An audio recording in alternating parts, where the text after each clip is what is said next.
Pagi Bapak Ibu, Saudara-saudara, jemaat Tuhan yang dikasihi oleh Tuhan dimanapun saudara berada pada pagi hari ini. Pada waktu saudara mendengarkan pemberitaan firman ini, baik pada waktu saudara mengikuti ibadah sesuai dengan ketentuan yang sudah kita sepakati bersama-sama, ya, dengan liturgi dan juga dengan firman yang disampaikan pada pagi hari ini.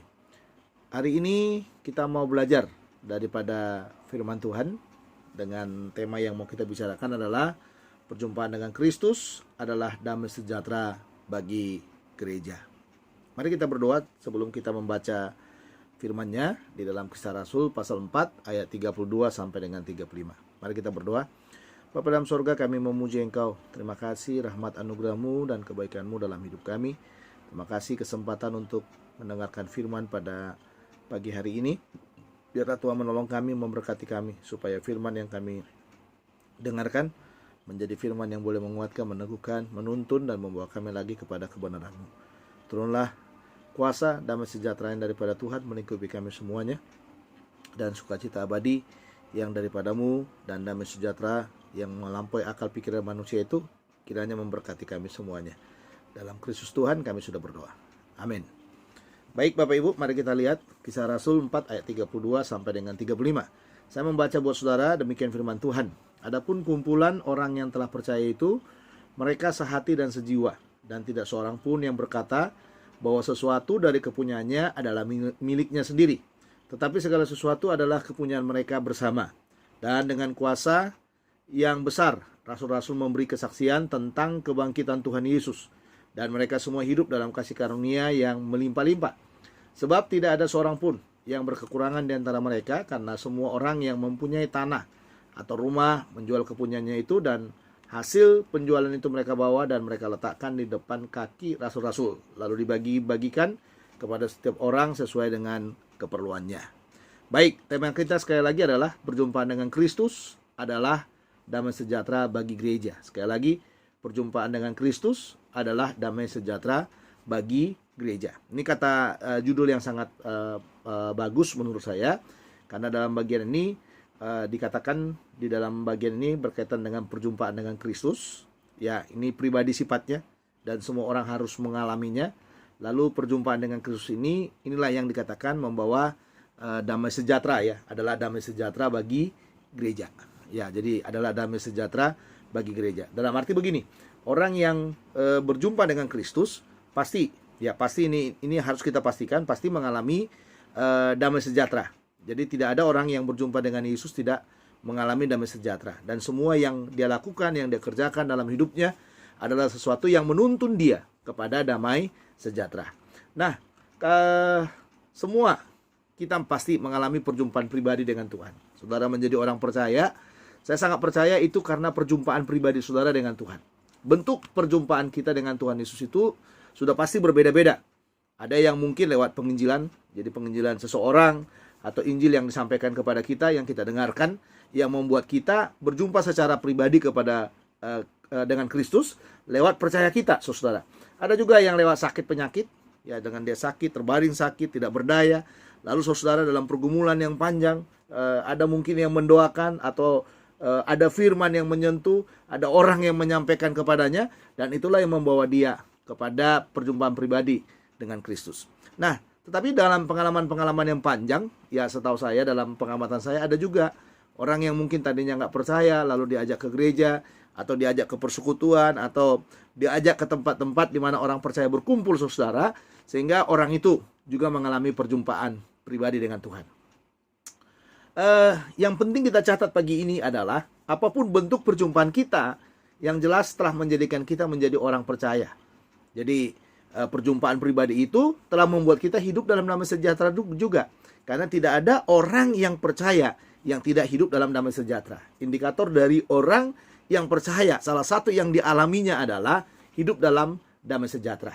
Kita yang hidup dalam kedagingan dan kekhawatiran, sekarang hidup dalam damai sejahteranya.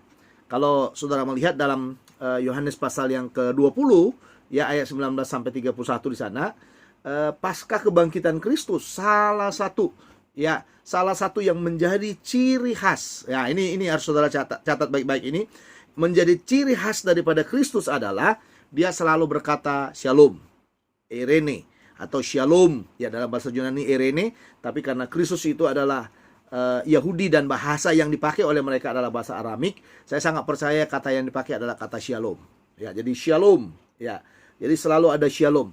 Dan dalam konteks Yohanes 20 ayat 19-31 itu, pada waktu dia bertemu dengan murid-muridnya dan juga Thomas, ya, kurang lebih ada 3 kali kata yang dipakai di sana yang berkaitan dengan apa? Dengan shalom. Ya, jadi setiap ketemu selalu dikatakan shalom, shalom, shalom. Jadi setiap Yesus menampakkan diri kepada mereka, Yesus ada dalam ruang yang terkunci itu, tiba-tiba Yesus hadir, lalu Yesus katakan shalom.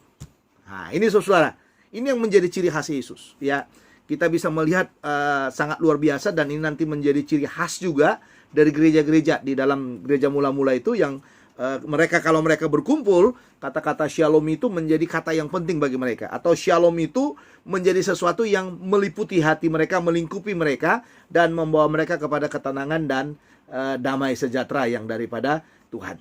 Nah, kata damai sejahtera, shalom, seharusnya menjadi kata yang memang harus kita gunakan dalam hidup kita. Ya, jadi makanya kita nggak perlu bermain-main ya, jangan bermain-main dengan kata ini. Jadi kalau shalom kita katakan itu saudara, seharusnya kalau itu keluar dari mulut kita, seharusnya itu menenangkan setiap orang, membawa ketenangan, sukacita, dan damaian daripada Tuhan itu. Setiap kita keluarkan itu dari mulut kita, seharusnya shalom itu menjadi shalom yang memberkati kita. Makanya kata shalom seharusnya menjadi kata yang kita gunakan dalam perkumpulan kita. Ya, dan harus membawa dampak yang luar biasa saat kita mendengarnya. Ya, jadi kalau ada orang yang marah, tinggal katakan shalom. Ya, shalom menguasaimu. Ada orang yang emosi yang sangat tinggi, seharusnya kita berkata shalom meliputimu. Ya, jadi ada orang yang mungkin kita marah, tensi kita mungkin sangat tinggi, dan orang itu mengesalkan bagi kita mungkin. Selalu kita harus berkata shalom. Nah, ini saudara. Karena inilah yang bisa mendorong kita, yang menguatkan kita. Kata-kata ini menjadi kata-kata yang bukan sekedar lepas dari mulut kita, tapi punya kuasa yang sangat luar biasa. Ya, punya kuasa yang sangat luar biasa. Nah, mari kita coba lihat dalam jemaat mula-mula, dalam Kisah Rasul yang kita baca tadi dalam Kisah Rasul pasal 4, ya, ayat 32 sampai 35 ini, kita bisa melihat saudara, bahwa tadi saya katakan bahwa shalom ini menjadi ciri khas dari jemaat-jemaat mula-mula itu. Ya, jadi setiap mereka berkumpul, ini punya kuasa yang sangat besar. Jadi shalom ini adalah efek yang benar-benar dari perjumpaan mereka dengan Kristus. Jadi Kristus menggunakan kata-kata ini untuk mereka. Jadi waktu Kristus bertemu dengan mereka, Kristus melepaskan perkataan ini. Dan hal yang sama juga, ya, hal yang sama juga setelah Yesus nanti naik ke sorga, atau setelah peristiwa Pentakosta itu, ya, setelah peristiwa Pentakosta itu, kita bisa melihat bahwa shalom ini menjadi ciri khas yang mereka pakai. Nah, ini saudara ya, menjadi ciri khas yang mereka pakai atau mereka gunakan setiap mereka ada dalam pertemuan itu, dan ada kegerakan yang besar. Nah, ini yang harus saudara ingat nih. Ada kegerakan yang besar, kegerakan yang luar biasa pada waktu orang melepaskan kata shalom dari mulutnya.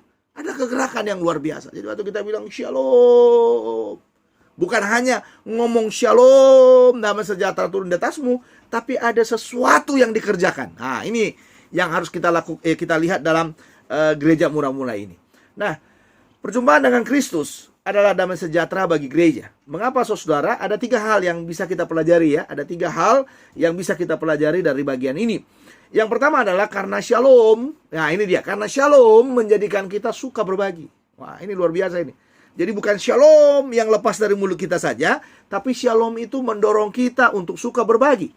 Artinya, setiap kita berkumpul atau beribadah, seharusnya shalom yang dari Tuhan menyemangati kita untuk berbagi dengan pekerjaan Tuhan dan sesama kita. Nah, ini dia. Untuk berbagi. Ya, jadi shalom itu menggetarkan hati kita dan mendorong kita untuk apa? Untuk kita bisa berbagi. Berbagi untuk apa? Pekerjaan Tuhan. Berbagi untuk apa? Berbagi untuk sesama kita. Berbagi untuk orang-orang yang ada di dalam kekurangan. Itu sebabnya saudara, kalau saudara lihat di dalam ayat 32 itu, perhatikanlah istilah yang dipakai kepada kumpulan orang yang telah percaya. Ya, kumpulan orang yang telah percaya. Dan itu yang saya katakan, kumpulan orang yang percaya itulah gereja. Itulah gereja yang berkumpul. Karena peristiwa konteks dari narasi ini adalah setelah Pentakosta, saya percaya inilah gereja yang mula-mula. Inilah kehidupan dari orang percaya yang mula-mula. Inilah kehidupan dari mereka yang percaya kepada Kristus. Makanya saudara melihat di sana, mereka yang mengalami perjumpaan dengan Kristus. Ya. Jadi kumpulan orang yang telah percaya itu adalah mereka yang mengalami perjumpaan dengan Kristus atau mereka yang punya shalom. Wah, ini saudara. Apa yang mereka lakukan? Yang mereka lakukan katanya, mereka sehati sejiwa atau hidup dalam kesepakatan dan kesatuan. Ini sehati sejiwa ini penting saudara. Ya, sehati sejiwa. Karena kata yang dipakai di sana dalam bahasa Yunani itu, sehati sejiwa itu mereka sangat erat sekali dalam sebuah kesepakatan, ya, dan kesepakatan dan kesatuan itulah, ya, jadi kesepakatan sehati sejiwa itulah yang mendorong mereka untuk apa? Melepaskan hak mereka. Wah, ini saya senang ini saudara. Melepaskan hak mereka. Kenapa dikatakan? Sehingga apa yang mereka miliki menjadi kepunyaan bersama. Melepaskan hak mereka.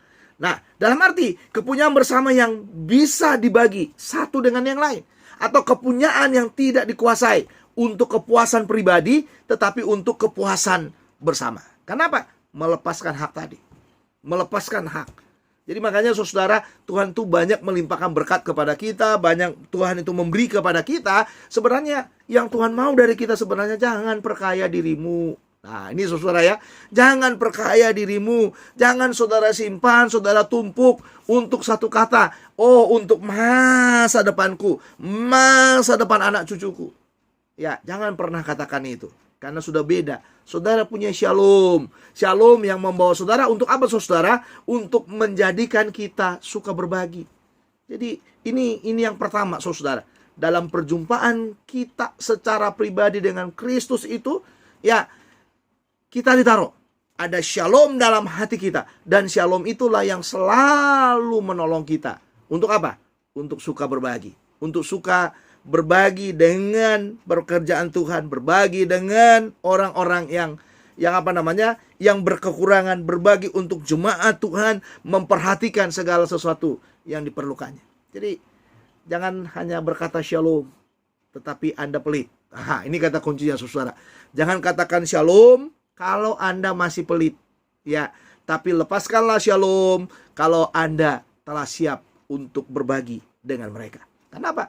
Karena otomatis shalom itu menjadikan kita suka berbagi. Dan ini menjadi ciri khas dari gereja mula-mula. Ya, jadi setiap mereka berkumpul, mereka melepaskan perkataan ini. Bukan hanya sekedar melepaskan perkataan ini. Ini ada dorongan daripada Roh Kudus. Karena adanya shalom atau damai sejahtera dalam hati itu, membuat mereka mau berbagi kepada yang lain. Saudara, perjumpaan dengan Kristus adalah damai sejahtera bagi gereja. Mengapa? Karena shalom menjadikan kita suka berbagi. Yang kedua adalah karena shalom memberi kuasa untuk kita selalu bersaksi. Ini dalam ayat 33 kalau saudara melihat. Jadi shalom itu, saudara, memberi kuasa untuk kita selalu bersaksi. Artinya, kalau ada shalom dalam hidup kita, seharusnya kuasa shalom itu akan menolong kita untuk bersaksi kepada mereka yang belum percaya. Ya, ini saya suka dengan ayat 33. Mari kita baca saudara. Perhatikan di sana. Ayat yang ke-33. Apa yang dikatakan dengan kuasa yang besar. Ini lihat nih kata-katanya. Dengan kuasa yang besar rasul-rasul memberi kesaksian tentang kebangkitan Tuhan Yesus. Dan semua mereka hidup dalam kasih karunia yang melimpah-limpah. Ya, dengan kasih karunia yang berlimpah-limpah. Nah, tadi saya katakan kepada saudara. Karena shalom memberi kuasa. Untuk apa? Untuk kita selalu bersaksi. Artinya begini, kalau ada shalom dalam hidup kita, seharusnya kuasa shalom itu akan menolong kita untuk bersaksi kepada mereka yang belum percaya. Bersaksi.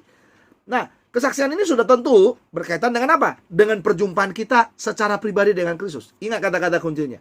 Selalu kata perjumpaan pribadi dengan Kristus. Karena perjumpaan pribadi dengan Yesus itulah yang menghadirkan shalom tadi. Nah, shalom itu, perjumpaan pribadi melalui shalom itu saudara, ternyata itu mendorong, memberi keberanian untuk bersaksi.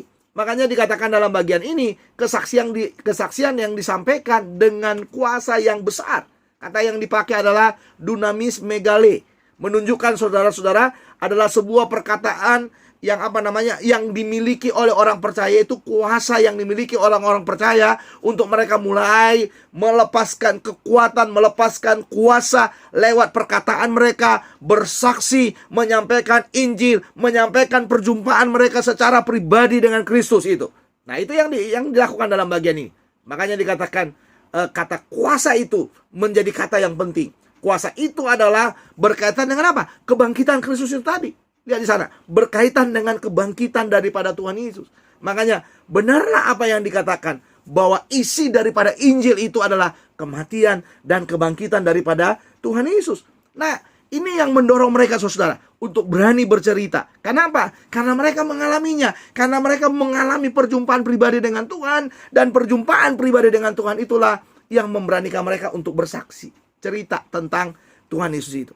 Makanya bagi kita orang yang hidup zaman sekarang ini, ya, bagi gereja sekarang ini, kata kunci yang paling penting itu adalah perjumpaan pribadi kita dengan Tuhan. Jangan pernah berkata, saya udah Kristen dari sejak kecil. Jangan pernah berkata, saya dari nenek moyang saya adalah Kristen, saudara. Jangan pernah berkata seperti itu. Saudara harus berkata, memang saya Kristen dari sejak kecil. Tetapi kita harus berkata juga bahwa saya mengalami perjumpaan pribadi dengan Kristus yang mengalirkan shalom dalam hidup saya, dan shalom itu mendorong saya untuk berbagi cerita tentang Yesus Kristus. Ya, berbagi cerita tentang Yesus Kristus. Nah, makanya setelah mereka berani bersaksi cerita tentang Yesus, saudara, ini saya suka dengan kata-kata ini. Ya, mereka berlimpah dengan kasih karunia. Kasih karunia itu apa? Mereka berlimpah dengan kemurahan. Kasih karunia, mereka berlimpah dengan anugerah. Ya, anugerah untuk apa? Anugerah tentang Kristus, anugerah tentang salib, anugerah tentang kebangkitan Kristus. Mereka berlimpah, mereka diliputi semuanya itu, saudara.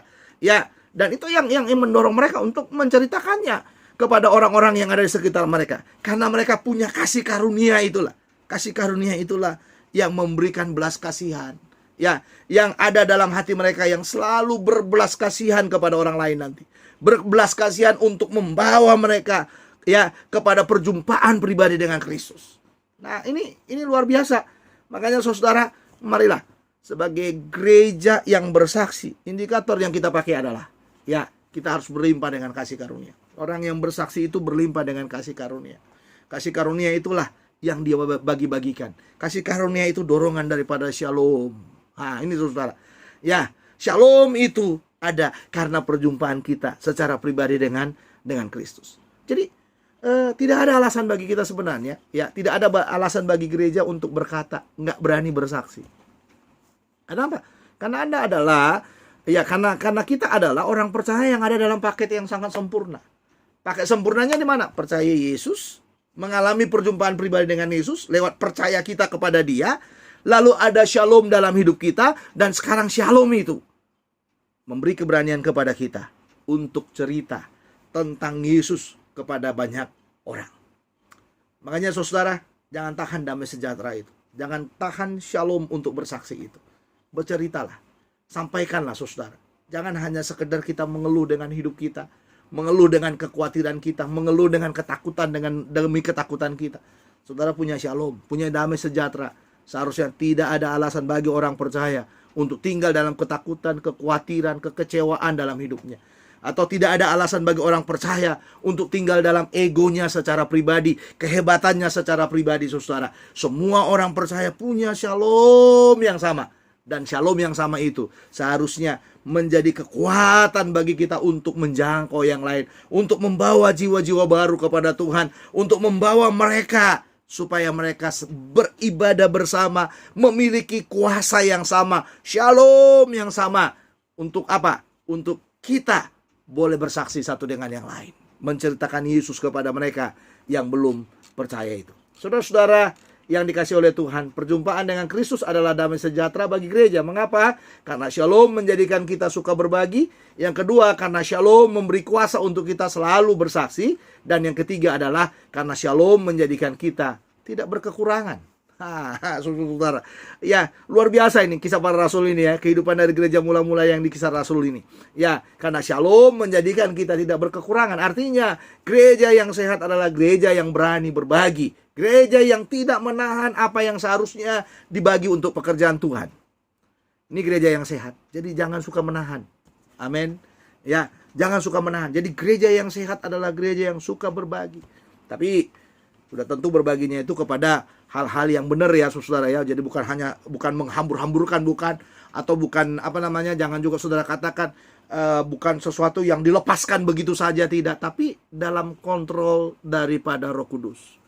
Berbagi dalam apa? Dalam pengendalian daripada Roh Kudus. Pengendalian dari Roh Kudus itu kenapa? Karena shalom tadi, damai sejahtera itu saudara.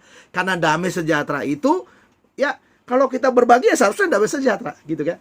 Ya, karena berbagi itu adalah dorongan daripada shalom. Seharusnya waktu kita melepaskan apa yang menjadi milik kita itu saudara, atau apa yang harus kita bagikan kepada orang lain, seharusnya menghadirkan shalom juga dalam hidup kita. Ya, seharusnya itu menghadirkan apa? Menghadirkan shalom juga. Jadi dalam arti gini, kalau kita memberi masih bersungut-sungut, itu belum shalom dia. Ya, belum ada shalom dalam hidupnya. Atau kalau kita berbagi atau melepaskan, memberikan sesuatu kepada orang lain atau kepada orang-orang tertentu saudara, yang hadir dalam hati kita adalah ketidakbahagiaan, ya kan? Ketidakbahagiaan. Seharusnya saya mau katakan kepada saudara, ya itu bukan menjadi shalom yang hadir dalam hidupnya, tetapi itu menjadi apa? Semacam tekanan. Ya, semacam tekanan demi tekanan. Nah, makanya dikatakan di sini gereja yang mula-mula itu tidak hidup dalam kekurangan. Nah, ini lihat di sana. Tidak hidup dalam kekurangan. Mereka ada dalam kelimpahan yang luar biasa. Ya, di mana kelimpahan mereka yang luar biasa itu? Tidak ada dalam kekurangan. Karena apa? Karena mereka berani berbagi, saudara. Itu tadi yang di poin yang pertama ya. Bukan hanya sekedar berani berbagi, tapi lihat dalam ayat 34. Coba kita baca ayat 30, ayat yang ke-34, 35 itu, saudara.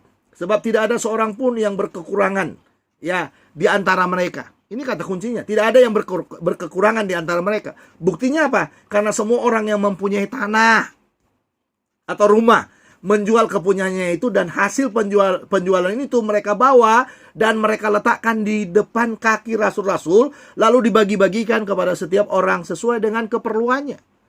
Ini kata kunci yang penting di dalam bagian ini saudara. Kenapa dikatakan apa yang mereka miliki? Mereka yang berlimpah, mereka yang punya saudara, ya dikatakan di dalam bagian itu mereka yang punya, dikatakan adalah mereka menjual harta mereka dan meletakkan di bawah kaki rasul-rasul. Apakah ditaruh di bawah kaki? Ya, ini dalam narasinya itu apakah memang benar di kaki yang secara secara literal adalah kaki rasul, lalu ditaruh di situ harta itu, atau yang disebut di bawah kaki ini dalam penguasaan? Saya lebih suka sebenarnya menyatakan dalam bagian kalau dikatakan meletakkan apa yang mereka sudah jual itu diletakkan di bawah kaki rasul-rasul, artinya sebenarnya mereka menaruh itu dalam penguasaan daripada rasul-rasul. Jadi pada waktu mereka sudah menjualnya, mereka menjual dengan sepenuh hati untuk berbagi kepada orang lain, untuk untuk dimiliki pekerjaan Tuhan di sana, saudara. Mereka meletakkannya di bawah kaki rasul-rasul, ya, artinya apa yang mereka jual, apa yang mereka miliki itu sekarang sepenuhnya dalam penguasaan daripada rasul. Ya, dalam penguasaan daripada rasul. Nah, itulah, karena itu dalam penguasaan para rasul, itulah yang mendorong mereka juga untuk membagikan sesuai dengan kebutuhan mereka.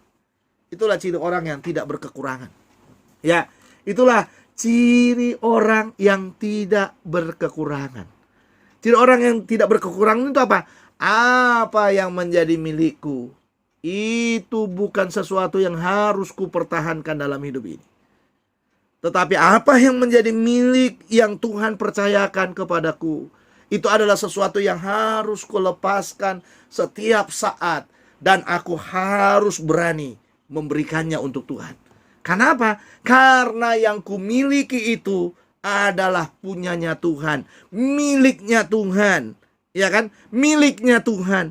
Itulah yang mendorong shalom, shalom yang ada dalam hidup ini, mendorong saya untuk memberikannya untuk pekerjaan Tuhan juga. Jadi saudara-saudara, mari kita belajar dalam bagian ini. Jangan pernah menganggap kalau kita berlimpah, ini berarti kita menjadi penguasa dalam banyak hal. Tidak. Kalau Anda berlimpah, saya berlimpah, itu berarti Tuhan memberi kesempatan kepada kita untuk segera membagikannya. Nah, ini kata kuncinya ya, membagikannya kepada siapa? Kepada mereka yang memerlukannya, kepada pekerjaan Tuhan yang memerlukannya. Jadi mari pagi ini saudara, saya mau saudara jadi jemaat, jangan jadi jemaat yang pelit lagi dalam hidup ini.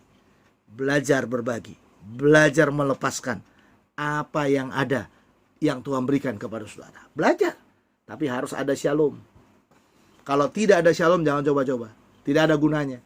Nah, nanti kalau sudah melihat di dalam ayat yang ke-36, ada kata Barnabas di sana yang menjual hartanya lalu meletakkannya di kaki rasul-rasul. Lalu yang berikutnya, di pasal yang berikutnya dijelaskan, ada Ananias Safira juga yang mencoba melakukan hal yang sama, tetapi saudara menahan, mengambil. Nah itu dia. Karena apa? Karena sebenarnya hanya ikut-ikutan. Jadi kalau saudara berbagi jangan ikut-ikutan. Berbagi itu karena dorongan hati, saudara. Ya kan? Ya enggak?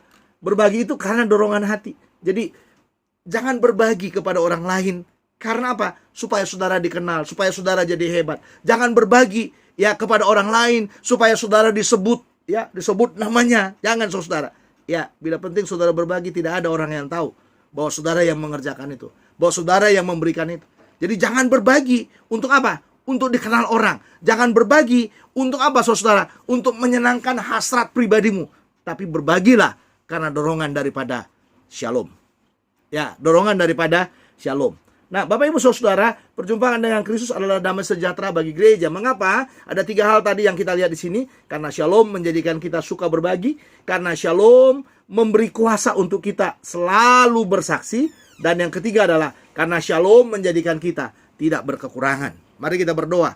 Bapa dalam sorga, terima kasih buat firman-Mu pada pagi hari ini. Terima kasih kebaikan-Mu yang sudah memberkati kami. Terima kasih buat perjumpaan pribadi dengan Tuhan yang menaruh shalom dalam hidup kami. Dan kami mau hidup dalam shalom dan dalam kegerakan yang daripada Tuhan. Karena kami tahu itulah yang pertama kali setelah Engkau bangkit naik ke sorga, Tuhan, itulah yang Engkau berikan kepada kami semuanya. Shalom-Mu yang tinggal dalam hati kami. Shalom-Mu yang menguasai hidup kami, yang mendorong kami untuk selalu menjadi orang percaya yang menghadirkan shalom dimanapun kami berada. Tolong kami, tolong jemaat-Mu dimanapun mereka berada yang mendengarkan firman ini. Kami semuanya boleh diteguhkan, dikuatkan untuk kami dibawa kepada kemenangan yang baru yang daripada Tuhan. Terima kasih, terpujilah nama-Mu. Dalam Kristus Tuhan kami sudah berdoa. Amin. Selamat pagi Bapak Ibu. Sukses bersama dengan Tuhan. Tetap semangat dan selalu menghadirkan shalom dimanapun saudara berada. Tuhan Yesus memberkati kita. Sampai ketemu lagi. Shalom.